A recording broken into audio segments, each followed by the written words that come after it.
Herkese merhaba arkadaşlar, kanalıma hoş geldiniz. Yepyeni bir video ile karşınızdayım.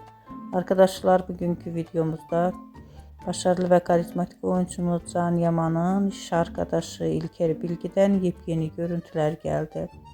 Muhteşem oyuncumuz İlker Bilgi'nin tatilden olan yeni görüntülerini sizler için YouTube kanalımda video halinde sunuyorum. Umarım beğenirsiniz.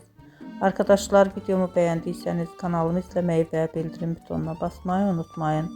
Şimdilik benden bu kadar olsun. Yeni videomuzda görüşmek üzere. Hoşça kalın.